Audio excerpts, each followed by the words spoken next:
look out at the high-vis hovering platforms, piles of dirt and crystal, torn-up trees, the signs with safety rules and syndicate propaganda. And I'll be honest, I'm a little disappointed. I thought you said we were going out to have some fun. Oh, what could be more fun than a little work on the side of the road? Dad's eyes glisten. I can tell he's messing with me and enjoying it. I look out at the mess and try to figure out what I'm missing, but I don't get it. Just tell me what we're doing here, please. Dad laughs. Let me grab my handy-dandy Tarbin resonator, and we can begin the hunt. Tarbin? That's ancient tech.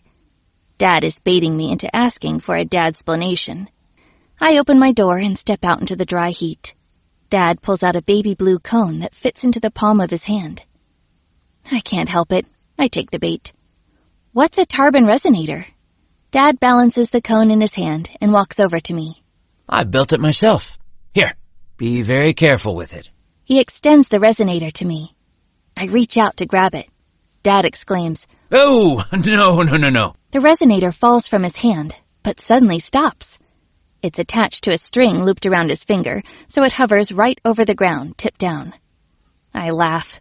Oh, you can be such a scud sometimes. Dad laughs too. Oh, what a compliment. Scuds are wonderful. He swings the resonator back and forth while walking towards the gate with an authorized personnel only sign posted on it. Dad looks over his shoulder as if someone could actually be there, probably as an act to remind me always to be careful when speaking forbidden words. He practically whispers. There could be Newman tome panes right under our feet. I take a step back. Dad has a few Newman tome panes back at the Rytail station, but they're illegal in the Syndicate. Do you think there's really some Newman tomes around here? Dad holds up the finger with the resonator string tied to it and says, I can feel it. Then he winks. The excitement of excavating a tome immediately pushes the sense of past tragedies from my mind. A pile of dirt and crystal near the edge of the construction site catches my eye. I see a sharp corner poking out of it. I take a few steps toward it, and then a voice behind me says, This is a restricted area. I turn to see a sales agent approaching with his partner. The big one says, What's a teenage girl doing over here? I know I can't tell them about the tomes. I just say the first thing I think of. I'm researching the mating habits of scuds. The two sales agents look at each other. Then the little one grabs my arm and twists it behind my back. It hurts. Bad. I hear footsteps running behind me, and then the sweet sound of Dad's voice. Let her go! Stay right there, citizen! Yells the big agent. Dad says, That's Minister Sohan's granddaughter. How should I explain this to him? The agent immediately releases my arm. I turn to look at Dad.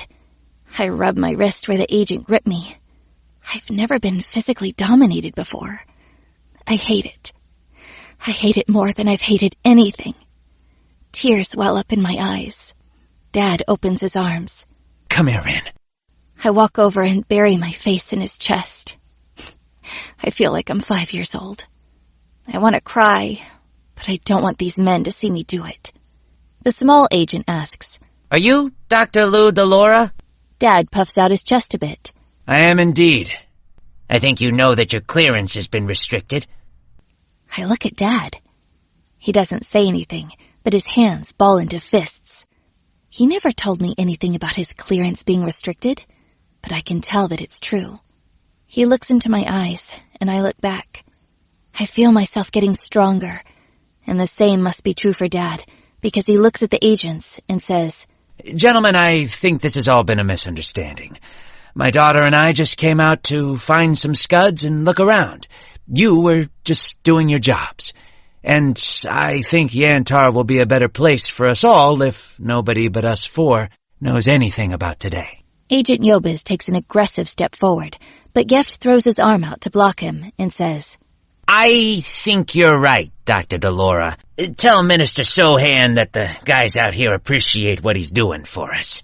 Dad says, Loyalty is unity. The agents respond in unison. Loyalty is unity. And then walk off. I watch Dad watching them.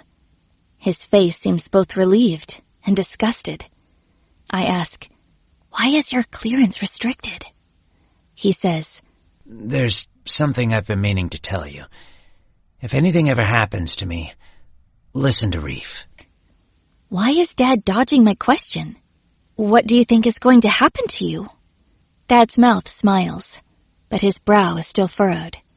He says, Nothing. The situation just pushed me out of my comfort zone. I can't believe someone hurt you on my watch. That kind of thing is hard on a dad. Come on, let's get out of here.